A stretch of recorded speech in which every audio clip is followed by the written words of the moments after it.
नमस्कार दोस्तों, मैं हूं सुबोध और आपका आपके अपने चैनल अरुणोदय में बहुत बहुत स्वागत है। दोस्तों, हम लोग पढ़ रहे थे हिंदी साहित्य के इतिहास में प्रयोगवाद, और प्रयोगवाद को हम लोगों ने पूरा पढ़ लिया।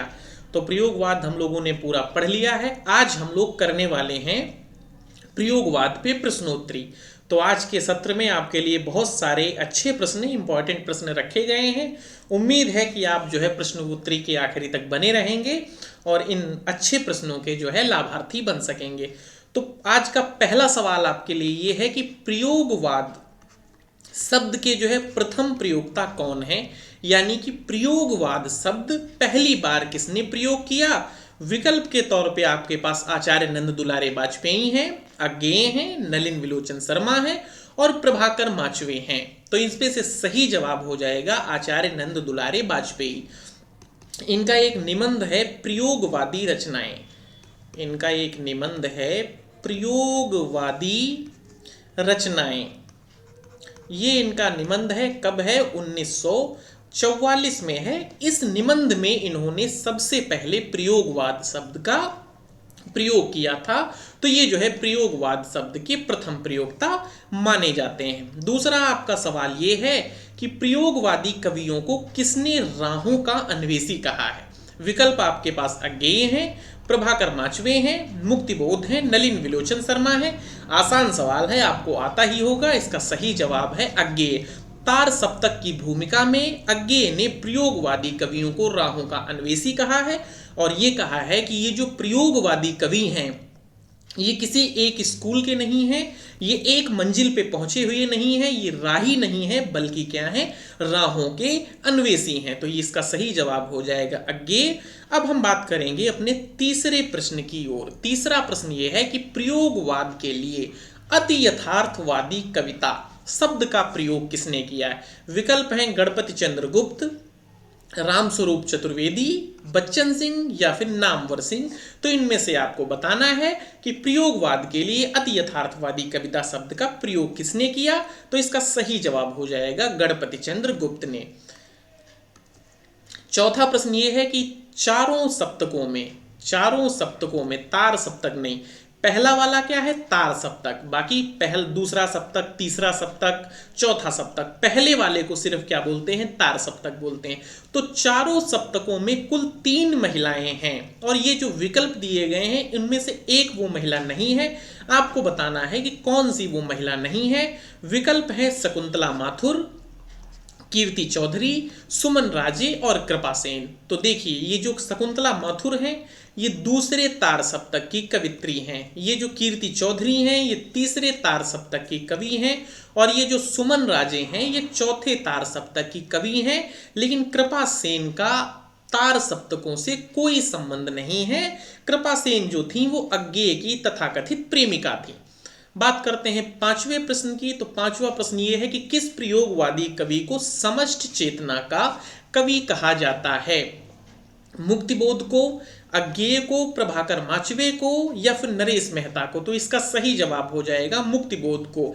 अब बात करें कि किसको कहते हैं समष्टि चेतना का कवि।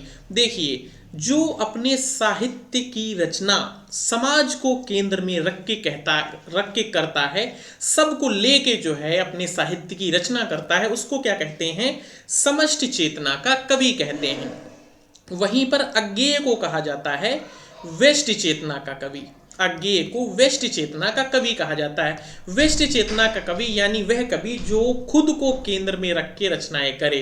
तो अज्ञेय है व्यष्टि चेतना के कवि, वही मुक्तिबोध है समष्टि चेतना के कवि।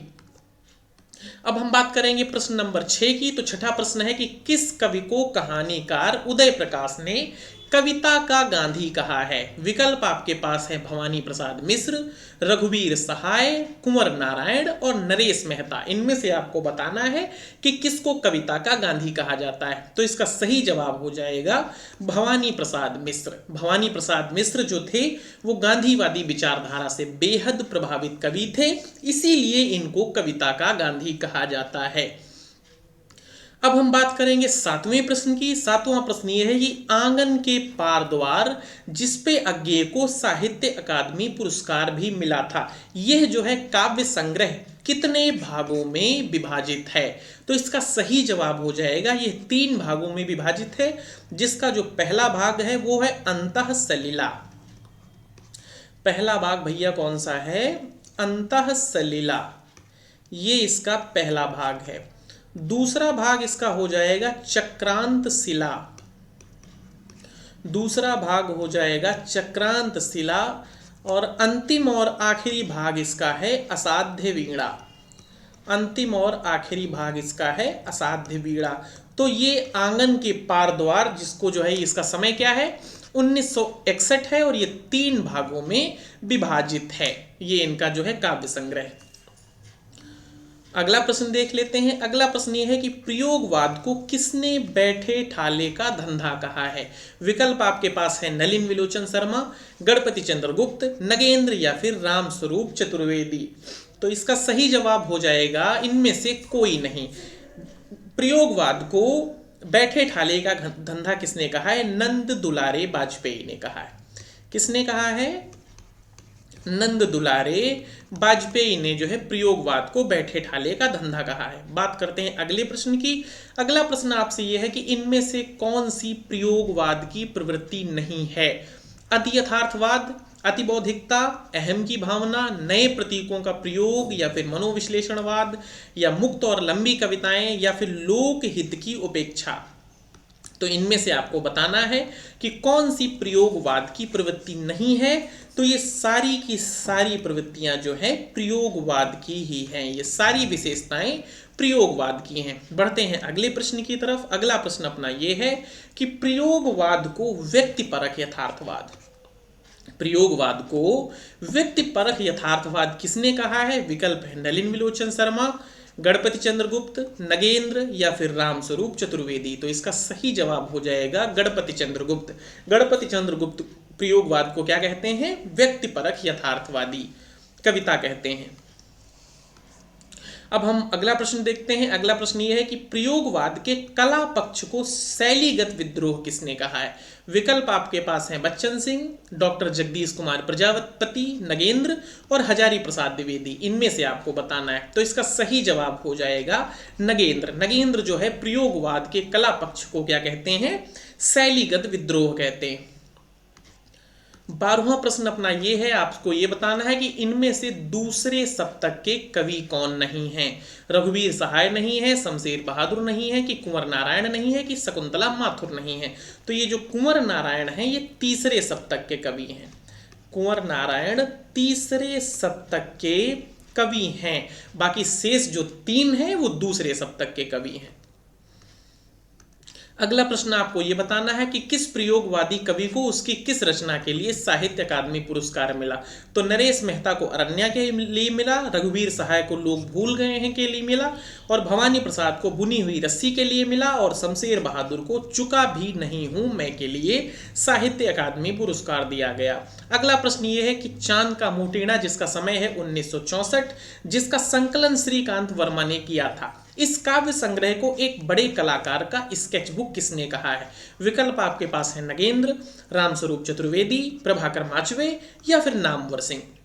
इनमें से आपको सही जवाब का चयन करना है। तो इसका सही जवाब हो जाएगा रामस्वरूप चतुर्वेदी। रामस्वरूप चतुर्वेदी चांद के मुंह टेढ़ा को एक बड़े कलाकार का जो है क्या कहते हैं? स्केच बुक कहते हैं। अगला प्रश्न आपसे यह है कि किस प्रयोगवादी कवि को समष्टि चेतना का कवि कहा जाता? हम लोगों ने यह प्रश्न अभी देखा था। इसका सही जवाब हो जाएगा मुक्तिबोध। उसके बाद अगला प्रश्न है कि प्रयोगवाद को प्रगतिवाद की प्रतिक्रिया कौन मानता है? बताइए, प्रयोगवाद को प्रगतिवाद की प्रतिक्रिया कौन मानता है? विकल्प आपके पास अज्ञेय है, मुक्तिबोध हैं, बच्चन सिंह हैं और नामवर सिंह है। तो इनमें से ये दोनों लोग जो है प्रयोगवाद को प्रगतिवाद की प्रतिक्रिया मानते हैं। इनके संग गणपति चंद्र गुप्त भी प्रयोगवाद को क्या मानते हैं? प्रगतिवाद की प्रतिक्रिया मानते हैं। बढ़ते हैं अगले प्रश्न की तरफ। अगला प्रश्न अपना ये है कि निम्नलिखित कवियों को उनके प्रथम काव्य संग्रह के संग सुमेलित करिए। ये जो चक्रव्यूह है ये किसका हो जाएगा? कुंवर नारायण का हो जाएगा। और वन पाखी सुनो हो जाएगा नरेश मेहता का। सीढ़ियों पर धूप जो है रघुवीर सहाय का हो जाएगा। और गीत फरोस्त जो हो जाएगा वो किसका है? भवानी प्रसाद मिश्र का हो जाएगा। अगले प्रश्न की तरफ बढ़ते हैं।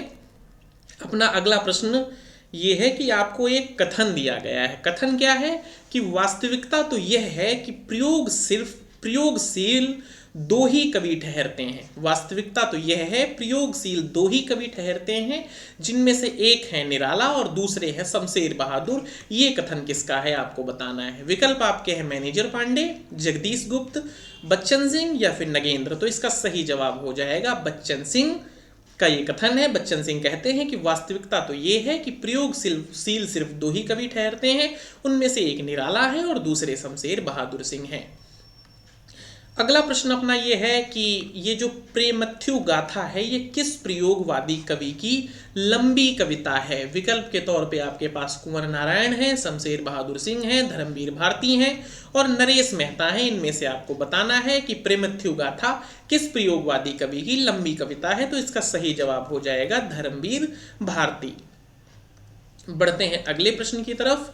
अगला प्रश्न ये है कि कहानी संग्रह को उनके जो है लेखकों के संग सुमेलित कीजिए। तो ये जो बंद गली का आखिरी मकान है ये धर्मवीर भारती का है। ये जो प्लाट का मोर्चा है ये शमशेर बहादुर सिंह का हो जाएगा। विपथगा अज्ञे का हो जाएगा और काठ का सपना मुक्तिबोध का हो जाएगा। बेहद आसान प्रश्न था। अगला प्रश्न ये है कि नई कविता में मुक्तिबोध की वही स्थिति है जो छायावाद में निराला की। ये कथन किसका है? चलिए बताइए ये कथन किसका है। विकल्प में नामवर सिंह है, रामविलास शर्मा है, रामस्वरूप चतुर्वेदी हैं और श्रीकांत वर्मा हैं। तो सही जवाब हो जाएगा नामवर सिंह। नामवर सिंह का एक निबंध है नए कविता के प्रतिमान, जिसमें नामवर सिंह कहते हैं कि प्रयोगवाद के जो है केंद्र में अज्ञेय ना होकर कौन है? मुक्तिबोध हैं। उसके बाद अगला प्रश्न आपसे यह है कि अज्ञेय के कहानी संग्रह का जो है रचना काल की दृष्टि से जो है क्रम जो है निर्धारित कीजिए। तो मैं आपको जो है इनका समय बताता हूँ, रचना काल आप अपने स्तर से लगा देना।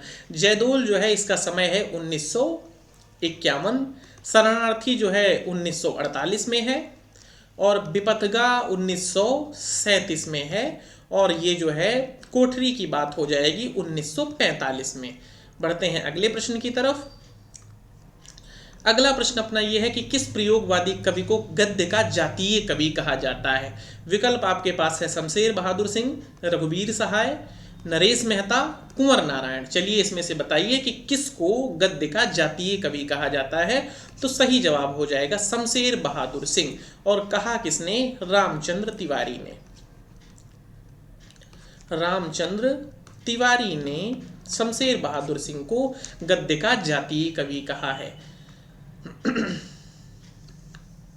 अगला प्रश्न आपसे यह है कि आंगन के पार द्वार की अंतिम कविता असाध्य वीणा में मौन भी है, समर्पण भी है, अद्वैत भी है, रचना प्रक्रिया भी है, रहस्य भी है, यदि नहीं है तो संवेदना। ये कथन किसका है आपको बताना है। बच्चन सिंह का है, डॉक्टर जगदीश कुमार प्रजापति का है, नगेंद्र का है या फिर हजारी प्रसाद द्विवेदी का है। तो इसका सही जवाब हो जाएगा बच्चन सिंह। ये कथन बच्चन सिंह का है। अगला प्रश्न आपसे यह है कि उपनामों की पहचान कीजिए। चलिए इनके उपनाम देखते हैं कौन कौन से हैं। तो अज्ञेय को जो है कहा जाता है कठिन गद्य का प्रेत। शमशेर के बारे में मलेज कहते हैं कि शमशेर जो है मूड्स के कवि हैं, विजन के कवि नहीं हैं। तो जो है मूड्स का कवि किसको कहेंगे? शमशेर बहादुर सिंह को कहेंगे। और कविता का गांधी हमने अभी देखा, किसको कहा जाता है? भवानी प्रसाद मिश्र को कहा जाता है। और तीव्र इंद्रिय बोध का कवि मुक्तिबोध को कहा जाता है। अगला प्रश्न आपसे यह है कि किस प्रयोगवादी कवि को बिंबवादी रचनाकार कहा जाता है जो एजरा पाउंड को अपना आदर्श मानता था। विकल्प आपके पास है शमशेर बहादुर, कुंवर नारायण, नरेश मेहता, धर्मवीर भारती। तो इसमें से सही जवाब हो जाएगा शमशेर बहादुर। शमशेर बहादुर जो है बिंबवादी रचनाकार हैं और एजरा पाउंड को अपना आदर्श मानते थे। और इसके साथ ही अपना साहित्यिक गुरु ये किसको मानते थे? सूर्यकांत त्रिपाठी निराला को अपना ये साहित्यिक गुरु मानते थे। बढ़ते हैं अगले प्रश्न की तरफ। अगला प्रश्न आपसे यह है कि अज्ञेय की प्रसिद्ध कविता जो है यह दीप अकेला, ये इनके किस काव्य संग्रह में है, ये आपको बताना है। विकल्प हैं आंगन के पार द्वार, बावरा अहेरी, भग्न दूत, या फिर कितनी नावों में कितनी बार। कितनी नावों में कितनी बार, चलिए बताइए इनमें से यह दीप अकेला कविता इनकी किस में संग्रहित है। तो इसका सही जवाब हो जाएगा बावरा अहेरी, और इसका जो रचना काल है वो 1954 है।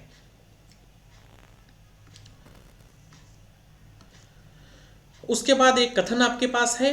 कथन ये है कि अज्ञेय संस्कारी कवि हैं, भाषा के प्रति, उसमें से शब्दों के प्रति वह अधिक सचेत हैं। ये कथन किसका है? विकल्प है रामस्वरूप चतुर्वेदी, नामवर सिंह, बच्चन सिंह और नगेंद्र। इनमें से आपको बताना है कि इसका सही जवाब क्या होगा। तो इसका सही जवाब है बच्चन सिंह। ये कथन किसका है? बच्चन सिंह का है। वो कहते हैं कि अज्ञेय संस्कारी कवि हैं, भाषा के प्रति, उनमें से शब्दों के प्रति वे अधिक सचेत हैं। ये बच्चन सिंह का कथन है। आपको बताना है कि अमन राग किस कवि की लंबी कविता है। विकल्प आपको दे दिए जाते हैं शमशेर बहादुर सिंह, नरेश मेहता, प्रभाकर माचवे और रघुवीर सहाय। इनमें से आपको बताना है कि अमन राग किस कवि की लंबी कविता है। तो जी हाँ, आप सही पहुंच गए, शमशेर बहादुर सिंह की ये जो है लंबी कविता है। अगला प्रश्न आपसे ये है कि काव्य संकलनों को सुमेलित कीजिए। तो सागर मुद्रा अज्ञेय की है, और जो है भूरी भूरी खाक धूल मुक्तिबोध की हो जाएगी, काल तुझ से होड़ है मेरी शमशेर की हो जाएगी, और आद्यांत किसकी हो जाएगी? धर्मवीर भारती की हो जाएगी। जल्दी से बढ़ते हैं अगले प्रश्न की तरफ। अगला प्रश्न आपसे ये है कि मंजीर किस कवि का प्रथम काव्य संग्रह है? गिरिजा कुमार माथुर का, रघुवीर सहाय का, शमशेर बहादुर का, या फिर जो है शकुंतला माथुर का। तो इसका सही जवाब हो जाएगा गिरिजा कुमार माथुर का। जी हाँ, गिरिजा कुमार माथुर का मंजीर जो है पहला काव्य संग्रह है। उसके बाद हम बात करेंगे अगले प्रश्न की। अगला प्रश्न यह है कि धर्मवीर भारती के कहानी संग्रहों का जो है क्रम सुनिश्चित कीजिए। तो मुर्दों का गांव जो है वो 1946 में है, और स्वर्ग और पृथ्वी 1949 में है। उसके बाद चांद और टूटे हुए लोग, चांद और टूटे हुए लोग 1955 में है, और बंद गली का आखिरी मकान 1969 में है। तो आप अपने स्तर से इनको सुमेलित कर सकते हैं। बढ़ते हैं अगले प्रश्न की तरफ। अपना अगला प्रश्न ये है कि काव्य संकलन को उनके कवियों के संग सुमेलित कीजिए। तो रघुवीर सहाय का हो जाएगा सीढ़ियों पर धूप में, नरेश मेहता का हो जाएगा बोलने दो चीड़ को, बात बोलेगी हो जाएगा शमशेर का, और ऐसा कोई घर देखा आपने किसका हो जाएगा? अज्ञेय का हो जाएगा। अब हम बढ़ते हैं अगले प्रश्न की तरफ। अगला प्रश्न आपसे यह है कि इसमें अस्मिता की खोज है, न अस्तित्ववाद की न रहस्यवाद की। इसमें अंधेरे के विरुद्ध प्रकाश का संघर्ष है।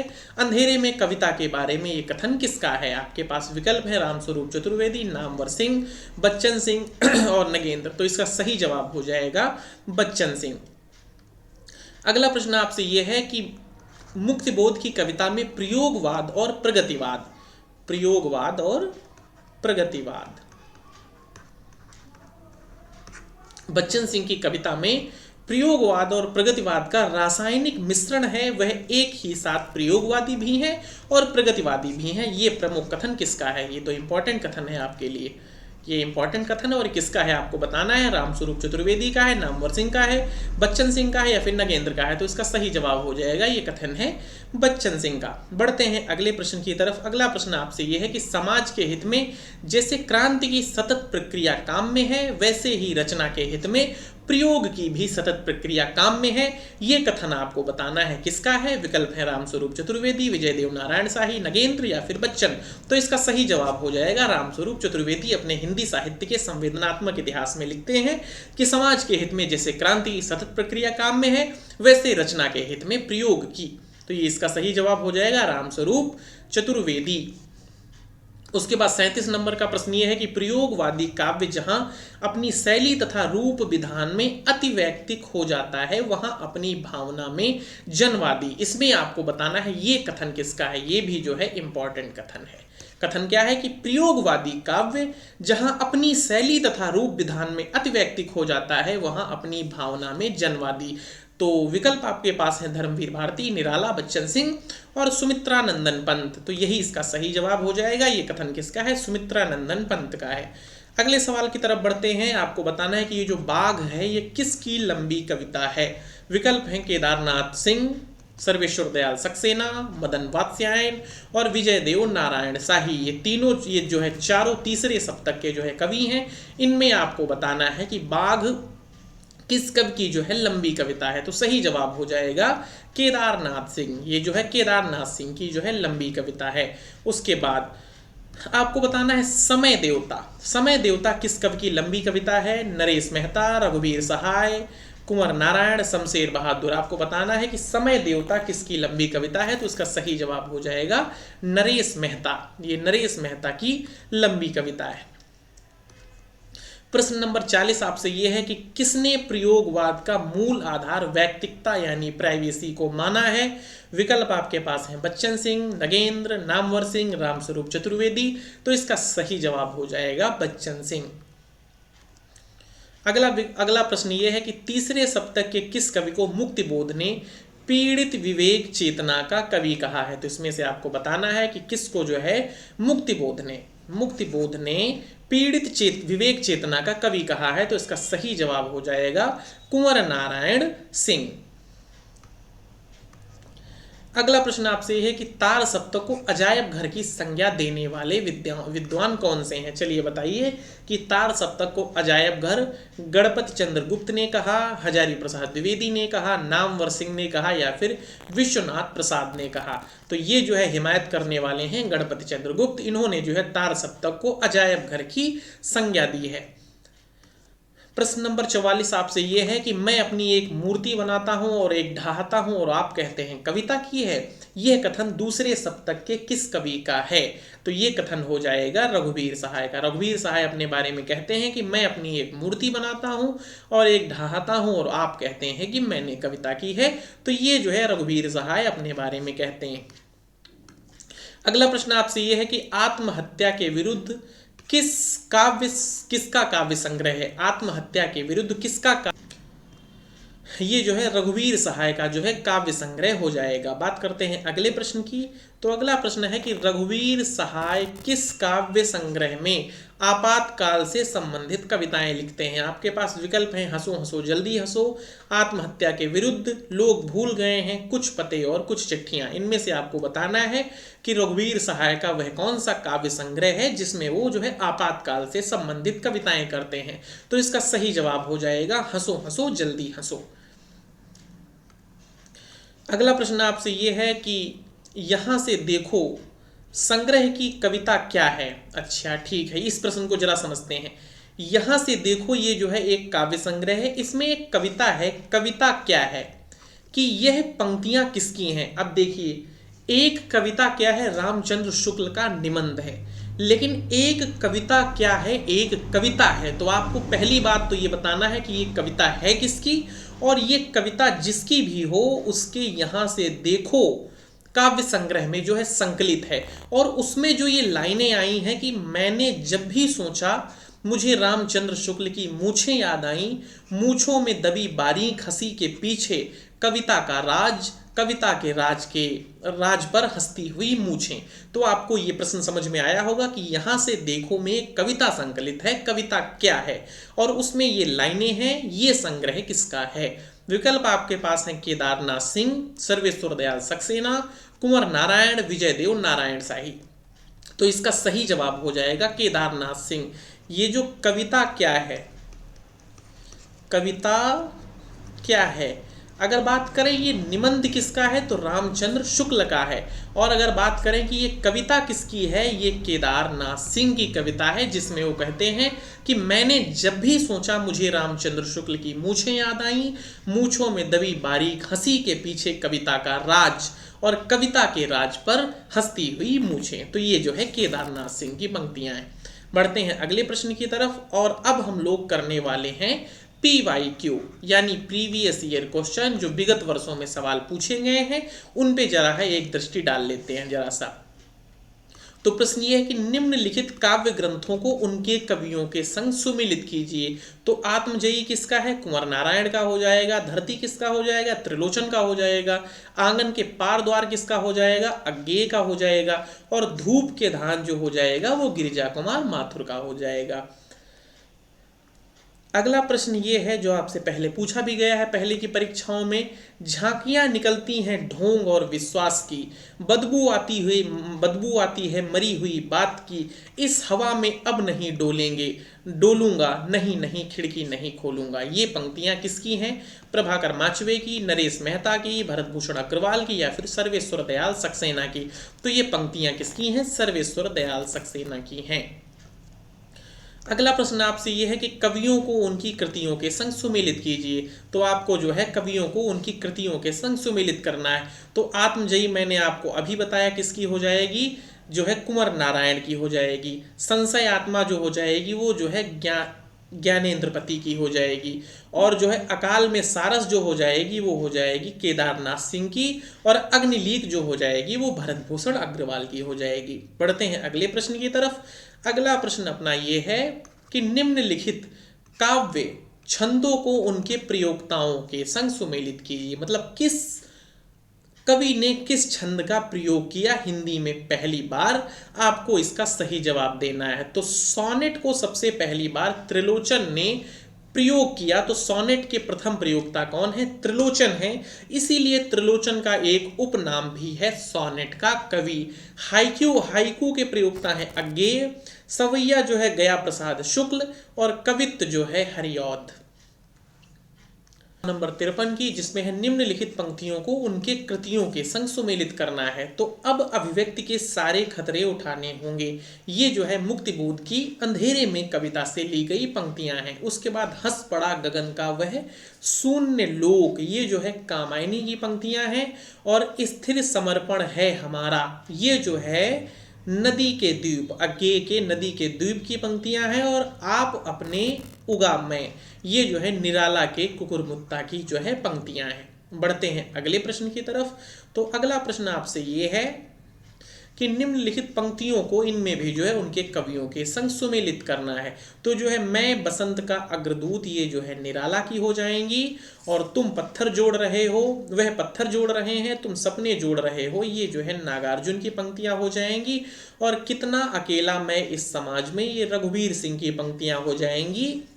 और पिस गया वह भीतरी और बाहरी दो पाटों के बीच, दो कठिन पाटों के बीच, ये जो है क्या हो जाएगा? पाटों के बीच। तो ये जो है मुक्तिबोध की पंक्तियां हैं। बढ़ते हैं अगले प्रश्न की तरफ। तो अपना अगला प्रश्न है कि निम्नलिखित काव्य संग्रहों को उनके कवियों के संग सुमेलित करना है। तो आत्महत्या के विरुद्ध हो जाएगा रघुवीर सहाय का, फिर हाशिए का गवाह हो जाएगा कुंवर नारायण का, चांद का मुंह टेढ़ा है हो जाएगा मुक्तिबोध का, और स्वप्न भंग हो जाएगा प्रभाकर माचवे का। बढ़ते हैं अगले प्रश्न की तरफ। तो अपना अगला प्रश्न यह है निम्नलिखित रचनाओं को उनके रचनाकारों के संग सुमेलित कीजिए।